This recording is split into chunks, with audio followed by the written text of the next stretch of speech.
मैं तुम्हारे कहे का कितना भी विरोध करूं, तुमसे कितना भी असहमत हूं, मगर मैं प्राण देकर भी तुम्हारी अभिव्यक्ति की आजादी की रक्षा करूंगा।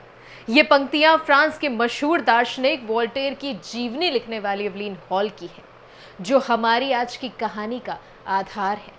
अमेरिका जल रहा है, भभक रहा है, दहक रहा है दक्षिण कट्टरपंथी और फांसीवादी विरोधी संगठन एंटीफा के बीच, जिसकी वजह से अमेरिकी राष्ट्रपति डोनाल्ड ट्रंप को भी बंकर में जाके छिपना पड़ा। मगर ये समझना जरूरी है कि आखिर क्या है फांसीवाद और कौन है फांसीवादी विचारधारा के विरोधी।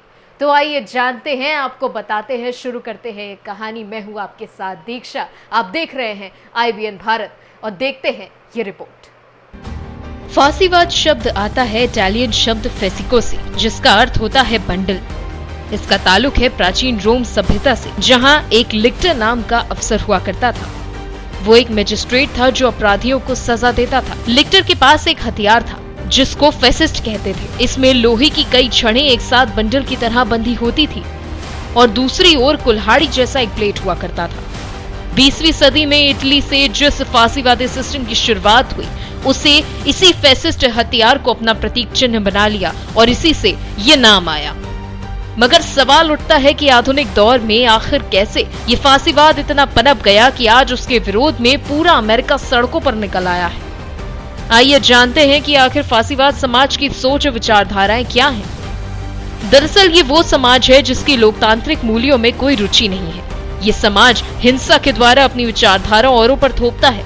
ये लोगों को अपनी विचारधारा मानने को बाध्य करता है और तो और जो राजी नहीं होता जान से जाता है। यहाँ विविधता की कोई जगह नहीं। एक धर्म, एक संस्कृति, एक परंपरा और एक ही नस्ल के लोग पाए जाते हैं यहाँ। आधुनिक दौर में ये सिस्टम शुरू हुआ इटली के तानाशाह मुसोलिनी से। मुसोलिनी के बाद जर्मन तानाशाह एडोल्फ हिटलर ने भी इसे समाज को बढ़ावा दिया और हजारों लाखों लोगों को मौत की घाट उतार दिया। दो वजह जिसने द्वितीय विश्व युद्ध में लगभग 6 करोड़ लोगों को मौत की नींद सुला दिया, उनमें से एक था ये फांसीवाद और दूसरा था साम्राज्यवाद। मगर इतिहास गवाह रहा है कि कभी भी कोई सोच का बीज जहां उत्पन्न हुआ, वहां उस सोच के विचारधारा के विरोधी भी पाए गए।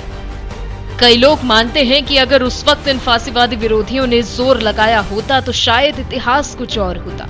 और यही वो लोग हैं जो 21वीं सदी में एक साथ आए हैं। यही कहलाते हैं एंटी फासिस्ट, यानी कि एंटीफा। एंटीफा एक संगठित मूवमेंट है और इसके साथ ही सीक्रेट कम्युनिस्ट ऑर्गेनाइजेशन भी है। इसका संबंध जुड़ा है 25 मई को अमेरिका के मिनेसोटा स्टेट स्थित मिनिसोपोलिस शहर में एक अफ्रीकन अमेरिकी नागरिक जॉर्ज फ्लाइड की हत्या से, जिसका विरोध में मिनिसोपोलिस और अमेरिका के करीब 67 शहरों में हिंसा हो रही है। माहौल इतना खराब है कि राष्ट्रपति डोनाल्ड ट्रंप को भी बंकर में जाकर छुपना पड़ रहा है। और अब यही ट्रंप इन हिंसक घटनाओं के पीछे एंटीफा का हाथ बता रहे हैं। बाकायदा ट्वीट करके उन्होंने ट्वीट करके कहा है कि एंटीफा को आतंकवादी संगठन का दर्जा दिया जाना चाहिए।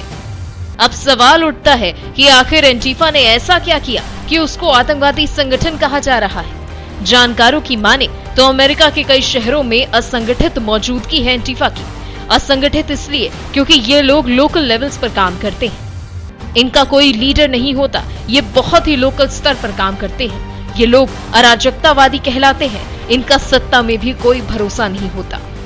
एंटीफा के सदस्य दो तरह से काम करते हैं। ये एक ग्रुप बनाकर सोशल प्लेटफॉर्म्स पर दक्षिण कट्टरपंथियों को घेरते हैं और दूसरे तरीके में ये दक्षिण कट्टरपंथियों की सभाओं में घुसकर उनको चुप कराने की कोशिशें करते हैं। एंटीफा के ज्यादातर सदस्य काले रंग की पोशाक पहनते हैं और अपनी पहचान छिपाने के लिए मास्क भी लगाते हैं। सबसे पहले अमेरिका में एंटीफा ने सर उठाया 2016 में, जब दक्षिण कट्टरपंथी विचारधारा रखने वाले डोनाल्ड ट्रंप अमेरिका के राष्ट्रपति बने। ये सुर्खियों में आए 2017 में, यानी कि 20 जनवरी 2017, जिस दिन ट्रंप ने राष्ट्रपति के तौर पर अपना कार्यभार संभाला था। इसके विरोध में एंटीफा के लोगों ने खूब हंगामा किया और इसके बाद ट्रंप और व्हाइट सुप्रीमेसीज के प्रोग्राम्स में घुसकर वहां भी सभा रुकवाने का काम करता रहा एंटीफा। इसीलिए ट्रंप समर्थक और व्हाइट सुप्रीमेसीज भी इसको निशाना बनाने लगे। ज्यादातर लिबरल भी इसकी आलोचना करते हैं। ट्रंप के ट्वीट के बाद अमेरिका में विचारधारा और अभिव्यक्ति की आजादी की जंग एक बार फिर से शुरू हो गई। मगर अगर अमेरिकी प्रशासन की माने तो उनका कहना है कि ट्रंप सरकार के पास कोई भी साक्ष्य नहीं है जो ये बात साबित कर सके कि दंगे एंटिफा करा रहा है। यहाँ आपको ये भी बताते चलें कि अमेरिका में दरअसल गृह युद्ध कानून है ही नहीं। ऐसे में अगर अमेरिकी प्रशासन या ट्रंप सरकार एंटिफा को इस सब का जिम्मेदार मानती भी है तो ये सिद्ध करना मुश्किल होगा। कई लोग ये भी कह रहे हैं कि इन दंगों के पीछे व्हाइट सुप्रीमेसीज या श्वेत शिष्टवादियों का हाथ है और ट्रंप व्हाइट सुप्रीमेसीज पर तो नरम है, मगर एंटिफा जैसे संगठन जो इसका विरोध करते हैं उसको निशाना बनाते हैं। और अंत में यही सवाल उठता है कि ऐसा संगठन समाज में होना भी चाहिए या नहीं। लिबरल्स के बीच एक वाक्य खूब चलता है जिसका जिक्र हमने शुरुआत में किया था। लिबरल्स इसको अभिव्यक्ति की आजादी का निचोड़ मानते हैं। जिस तरह से किसी कट्टर दक्षिणपंथी की कोई जगह नहीं समाज में, उसी तरह से कट्टर वामपंथ की भी कोई जगह नहीं। ये दोनों समाज के लिए जहर का काम करते हैं। ट्रंप पर कई तरह के आरोप लगे हैं। अब देखना यह होगा कि ट्रंप अपने ऊपर लगाए गए इन आरोपों पर क्या कुछ कहते हैं और अपनी गद्दी बचा पाते हैं या नहीं। Bureau report, IBN Bharat.